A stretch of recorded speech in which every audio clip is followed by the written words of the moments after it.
तो पेंशन को लेकर इस वक्त की बड़ी खबर सामने आ रही है। एनपीएस स्कीम में बदलाव होने जा रहा है।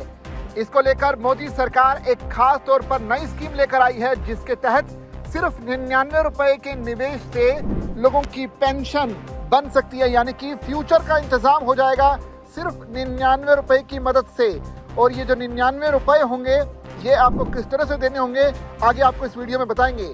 दरअसल केंद्र की जो मोदी सरकार है, उन्होंने नेशनल पेंशन सिस्टम में बदलाव करने का फैसला किया है।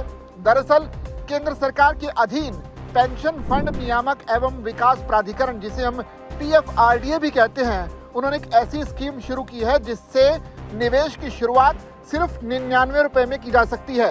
इसमें योगदान की कोई भी न्यूनतम या फिर अधिकतम सीमा तय नहीं की गई है। इसका सीधा सा मतलब यह है कि कर्मचारी अपनी कमाई और सुविधा के हिसाब से कभी भी योगदान कर सकते हैं। अब सवाल यह है कि ये स्कीम आखिर है किसके लिए। दरअसल ये जो स्कीम है, जोमेटो, स्विगी, ब्लिंकिट, ओला, उबर और अर्बन जैसी कंपनियों से जुड़े जो प्लेटफॉर्म वर्कर्स हैं, यानी कि गिग वर्कर्स हैं, उनके लिए शुरू की जा रही है।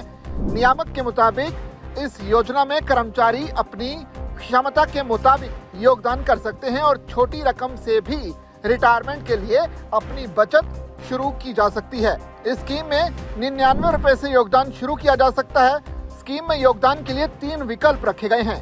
पहले विकल्प में प्लेटफॉर्म और कर्मचारी दोनों मिलकर एनपीएस अकाउंट में पैसा जमा कर सकते हैं। दूसरे विकल्प में कर्मचारी अपने लेवल पर पूरा योगदान कर सकता है।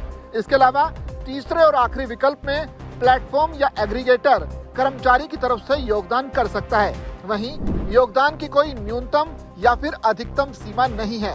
हालांकि प्लेटफॉर्म और कर्मचारी आपसी सहमति से हर योगदान के लिए एक न्यूनतम रकम तय कर सकते हैं।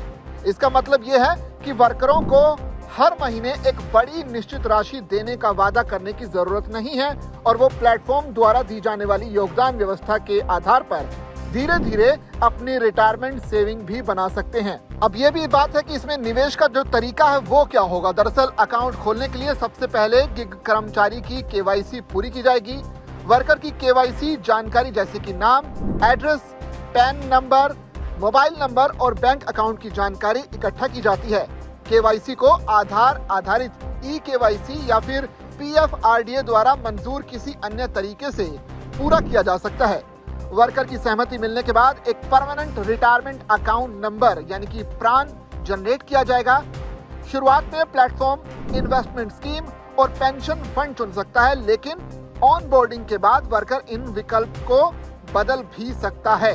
इसके बाद दूसरे चरण में अतिरिक्त जानकारी जुटाई जाएगी। इसके तहत माता पिता के नाम, ईमेल आईडी और नॉमिनी की जानकारी इकट्ठा की जाती है। ऑन बोर्डिंग के 60 दिनों के भीतर नॉमिनी की जानकारी दर्ज करनी होती है। अगर कोई कर्मचारी एक साथ कई प्लेटफॉर्म के लिए काम करता है तो शुरुआत में उसका एनपीएस अकाउंट किसी एक एग्रीगेटर के जरिए खोला जाएगा।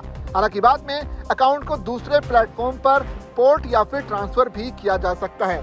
तो इस तरह से देश के जो गिग वर्कर्स हैं या फिर जोमेटो, स्विगी, ओला, उबर जैसी कंपनियों के साथ काम करने वाले जो कर्मचारी हैं, वो भी सिर्फ 99 रुपए के छोटे से निवेश से अपने रिटायरमेंट का जो है जुगाड़ कर सकते हैं, या फिर यूं कहें कि रिटायरमेंट का पूरी तरह से एक बंदोबस्त किया जा सकता है। तो सरकार की इस नई स्कीम पर आप क्या कुछ सोचते हैं, अपनी राय कमेंट के जरिए हम तक साझा कीजिए और इसी तरह की खबरों के लिए बने रहिए जागरण बिजनेस के साथ।